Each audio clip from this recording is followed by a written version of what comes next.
Méditation du dimanche, la Bible que Jésus lisait. Vous vous égarez en méconnaissant les Écritures. Citation de Jésus. À l'époque de Jésus, la Bible hébraïque existait déjà. Elle est ce que nous connaissons aujourd'hui comme l'Ancien Testament. Nous l'appelons ainsi pour le distinguer du Nouveau, qui raconte la vie et l'œuvre de Jésus et qui a été écrit et inspiré par Dieu, après le passage du Maître dans ce monde. Mais quand il vivait sur terre, Jésus lisait la Bible hébraïque. Comme je l'ai dit, notre Ancien Testament actuel, qui n'était pas divisé comme nous la connaissons aujourd'hui en 39 livres, mais en 3 sections. Les 3 sections de la Bible hébraïque, la parole de Dieu que Jésus lisait était, premièrement, la loi, c'est-à-dire la Torah, qui contenait les 5 livres de Moïse ou Pentateuque. Deuxièmement, les prophètes, subdivisés en 4 prophètes antérieurs et 4 postérieurs. Les 12 prophètes mineurs formaient un seul livre. Troisièmement, les écrits, qui sont les 11 livres restants, Esdras, Néhémie, formaient un seul livre, ainsi que 1 et 2 chroniques, qui, soit dit en passant, était le dernier livre. Lorsque Jésus a dit il fallait que s'accomplisse tout ce qui est écrit de moi dans la loi de Moïse, dans les prophètes et dans les psaumes,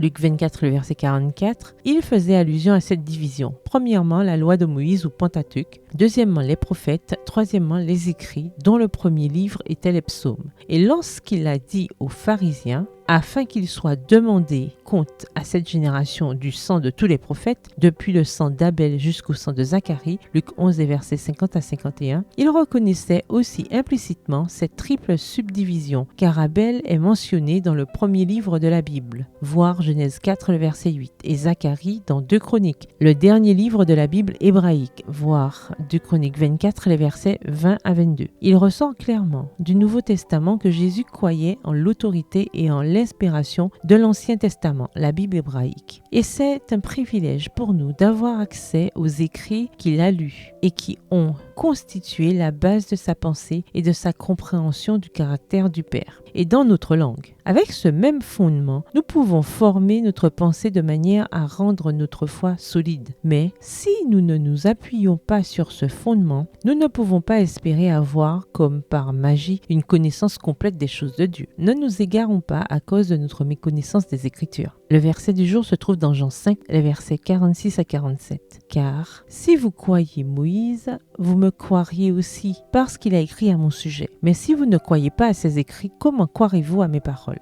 Bonne journée, que l'Éternel vous bénisse.